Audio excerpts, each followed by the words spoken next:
Thanks for watching Afternoon Live.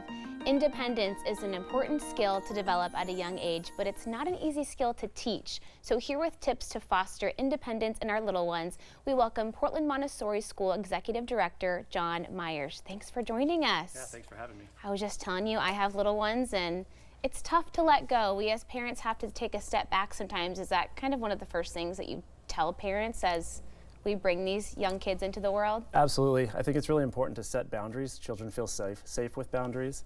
But with the boundaries, you create opportunities for them to kind of experience different things. We want to make sure that we give the opportunity to let them fail. We can help guide them in the right direction. Yeah. But feeling of failure allows them to understand the concepts of successes as well. That's true. If you fail at something, you have more motivation to get it right next time, or at least understand the emotions that you went through if you fell short somewhere to begin with. Yeah, tons of learning. What about using questions to help kids navigate challenging situations instead of just giving them the answer, right? Yeah, absolutely. We don't want to just tell them what to do because then they won't think for themselves. We want to ask, coach through questions, have them understand that there's a this or a that or multiple options, and it gives them agency and holds them capable and able to make decisions on their own. Yeah. Tell me about creating a shared language, how important that is.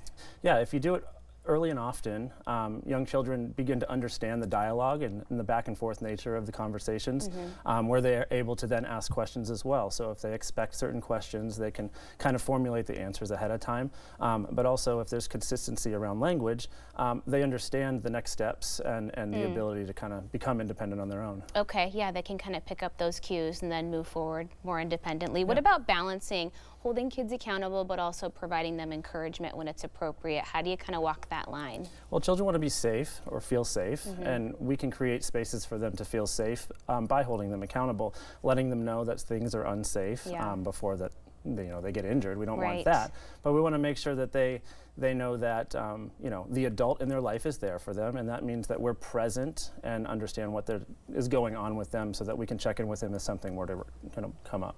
Let's talk about, from this resource perspective, making opportunities to help with appropriate and safe tools. Do you have some examples of how that works? Sure. So let's say we were going to do something in the kitchen, let's say cutting up a fruit salad. We want to make sure that, maybe the softer fruits were introduced first. Sure. And a dull knife or a cutting utensil that they knew how to use was coming into play as well. And we have to stay patient. I mean, that's the hard part sometimes as parents. We're on a schedule and we're trying to move forward, but you got to kind of find the time when you can allow the kids to jump in on the experience more. Yeah, I think we don't want to take away any of their learning opportunities, and just doing things for them to hurry things along is going to take that away from them.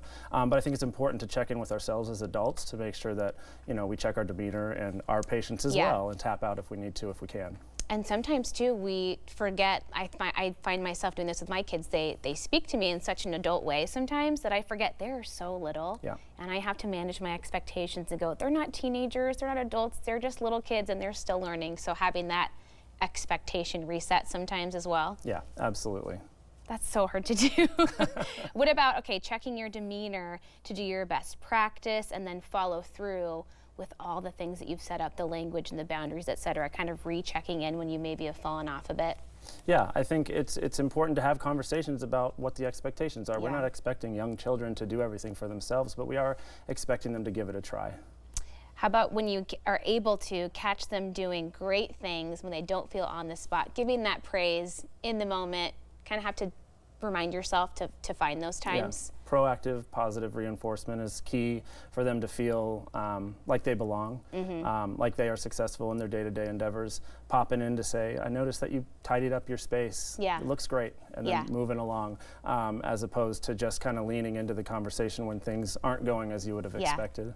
Do you find, I've had this conversation with some friends, that millennial parents, I think we were raised with so much stranger danger and we have a lot of fear, and we're sometimes passing that along without even realizing it to our kids. Do we have to maybe have a little bit more trust in the world and let them make those mistakes and those failures? Oh, I think it's important to let children fail, but also I'm not going to speak to how people kind of let their children out into the world. Right. I think we should create safe spaces, but boundary with limits. Yeah. Do you have specific activities or things that you do in your school that are successful in helping kids kind of find their own path in that way? Yeah, right now we're leaning into the springtime, and we've got multiple gardens across the property.